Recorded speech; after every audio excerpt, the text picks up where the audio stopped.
ไปดีทุกคนก็คือเนาะห่างหายไปโดนนานนางท้าสั่งน้ำกินน้ำสั่งอีเกตเนาะ1 แถม 1เดี๋ยวมาโคตรตรงมุกมาก่อนมุกอีกฮัลโหลด้วยกันแล้วลงไปเลยท้าเข้าหนึ่งมันเขียนบอกในนี่ว่าจะหอเท่าประมาณ13:43ทุกคนแต่ว่าเนาะไหวขนาดเขามาหอเท่า13:0313:47ปุ๊บเวลาจะส่งจะหอประมาณ13:47ยังต้องแบบ40 นาทีจึงแบบมาไวนะมาไวเกินกว่า40 นาที1 แถม 1เนาะทุกคนเนาะช่วย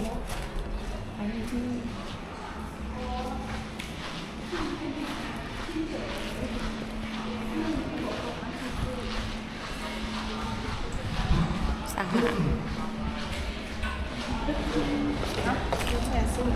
ช่วยมาดิเพิ่มไข่มุกว่ะ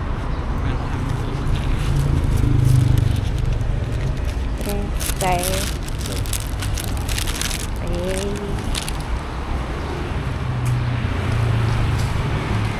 นี่หนอ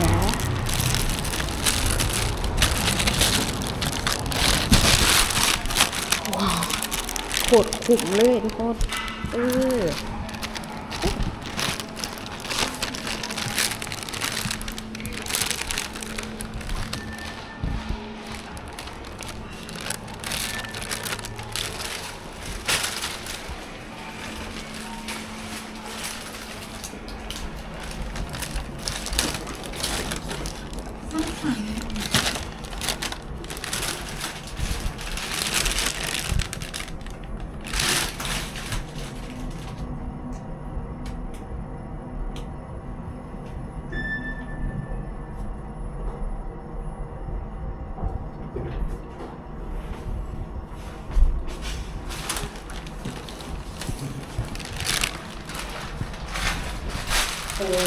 ได้จองใหญ่อีกปกติจองหน่อยเนาะประมา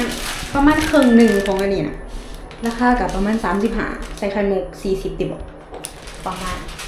เป็น1 แถม 1ทุกคน1ราคา30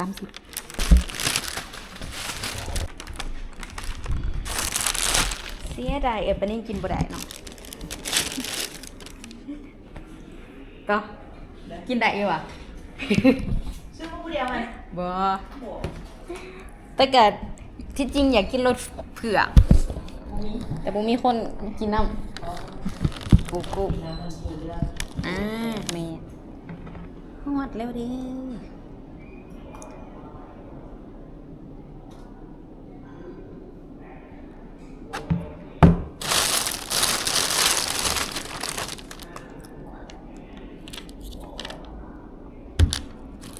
กินน้ำพวกนี้มันต้องมีไข่มุกมันถึงจูใจ